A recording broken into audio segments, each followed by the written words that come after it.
वंदे मातरम। नमस्कार, जय श्री राम। मनहर की गपशप में मैं डॉक्टर शंभू सिंह मनहर आपसे फिर उसी विषय पर फिर बात करना चाह रहा हूँ।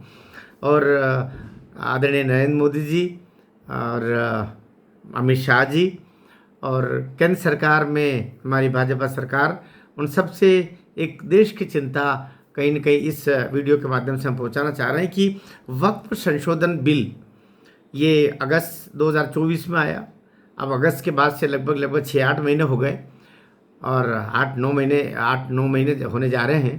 तो अभी तक वो रखा लोकसभा में, फिर वो संयुक्त संसदीय समिति के पास चला गया। समिति के निर्धारित बैठकें जगदम्बिका पाल जी ने, जगदम्बिका माँ की कृपा से वो उसको करके और उसमें 14 संशोधन उसमें स्वीकार करते हुए वो संयुक्त संसदीय समिति के द्वारा फिर वो संसद में लोकसभा अध्यक्ष जी को वो रिपोर्ट सबमिट कर दी गई संयुक्त संसदीय समिति की। उसके बाद में जो 14 संशोधन संयुक्त संसदीय समिति ने उसमें प्रस्तावित किए थे उनको केंद्रीय कैबिनेट के द्वारा स्वीकार कर लिया गया। अब ये कहा गया कि वह जो द्वितीय सत्र शुरू होगा बजट का, अर्थात 9 मार्च से जो हमारा द्वितीय बजट सत्र शुरू हुआ, इसमें वो रख दिया जाएगा। आरंभिक रूप से यही कार्य होगा। अब देश की चिंता ये है कि जब सब कुछ हो गया है, सब सहमतियाँ मिल गई है, केंद्रीय कैबिनेट ने भी उसको स्वीकार कर लिया है, तो अब व्यग्रता का दौर शुरू हो रहा है। अब जो उत्कंठा है उसका दौर शुरू हो रहा है और देशवासी चाहते हैं कि ये जो कलंकित हमारा नहीं, मतलब इसका देश का जो ये एक ऐसा विधान बन गया जिसमें किसी अगर वक्फ बोर्ड वालों ने जिस संपत्ति पर हाथ रख दिया वही उनकी संपत्ति हो जाएगी और उसको चुनौती किसी कोर्ट में नहीं दी जा सकती। ये एक दुनिया का अनूठा कानून कांग्रेस सरकार 1991 में और बाद में 2013 में मनमोहन सरकार ये उसको बिल्कुल पुख्ता बना के गए, जिसके तहत उनकी लगभग 10 लाख एकड़ ज़मीन हमारे भारतवर्ष में वक्फ की हो गई, जो देखते देखते हुई।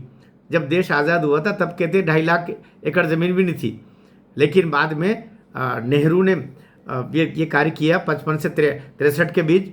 फिर नरसिंह राव सरकार ने उसमें बाद में और अति कर दी और मनमोहन सिंह जी ने तो जाते जाते ही करीब 4 लाख एकड़ ज़मीन उनके पास पहुंचा दी।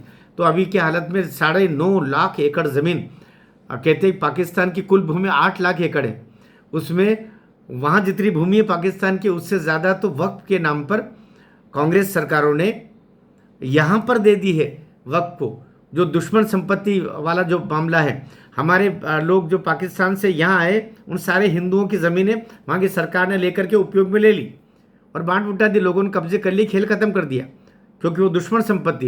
लेकिन भारतवर्ष में जो मुस्लिम यहाँ से पाकिस्तान गए उनको दुश्मन संपत्ति ना मानते हुए, बड़े हमारे आदरणीय की संपत्ति कहते हुए, वो सारी संपत्ति यहाँ के वक्फ बोर्ड बना करके और उन बोर्डों को, मुस्लिमों के बोर्डों को दे दी, जो जिन्होंने उसके ऊपर मॉल खड़े कर दिए, उनके धंधे पानी में काम में आ रही है। वो कहने को तो खाली वहाँ पर मस्जिद और मदरसा हो रही है, लेकिन ऐसा कुछ भी नहीं हो रहा।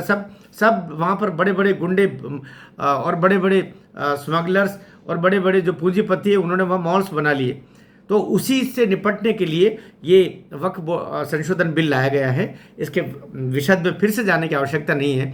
तो अब उसके संसद में रखने की अब अंतिम घड़ियां हैं, लेकिन अंतिम घड़ियों में जैसे कहते हैं ना कि कैदी जब छूटने की बारी आई तो एक रात पहले वो दीवार फांद के लाग के और घर चला जाता है, वैसी स्थिति अब हिंदू समाज की है। हिंदू समाज भी वक्फ एक्ट के नाम से उसको कैद करके रखा गया, उसके अधिकारों को प्रतिबंधित करके रखे गए हैं। केवल हिंदू समाज नहीं, जैन समाज, सिख समाज, बौद्ध समाज, ईसाई समाज, सबके साथ में करके रखा।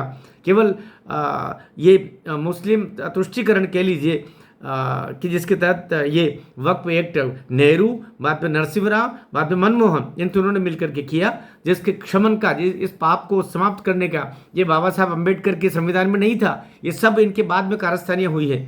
तो ये इसको समाप्ति का है। केंद्र सरकार अब देरी क्यों कर रही है? केंद्र सरकार जब देरी कर, यूँ तो अमित शाह जी खूब व्यग्रता करते हैं, सदैव मोदी जी से भी प्रार्थना है कि अब इसमें देरी नहीं हो, तत्काल इसको रखा जाना चाहिए, कम से कम लोकसभा में पारित होकर के ये राज्यसभा तक तो जल्दी से चला जाए, फिर राज्यसभा में थोड़ी मंत्रणा होकर के। और क्योंकि जब 1993 में जब ये लेकर के आए थे 93-95 में, उस समय ये नरसिंह राव सरकार ने 2 दिन में लोकसभा और राज्यसभा दोनों से पारित करवा करके और इसको वक्फ बिल को पास करवा लिया था। तो हमें ऑलरेडी 6-8 महीने तो हो गए हैं, इसलिए और लंबित नहीं हो, तत्काल इसको रख करके इसको पारित किया जाए। भारत माता की जय।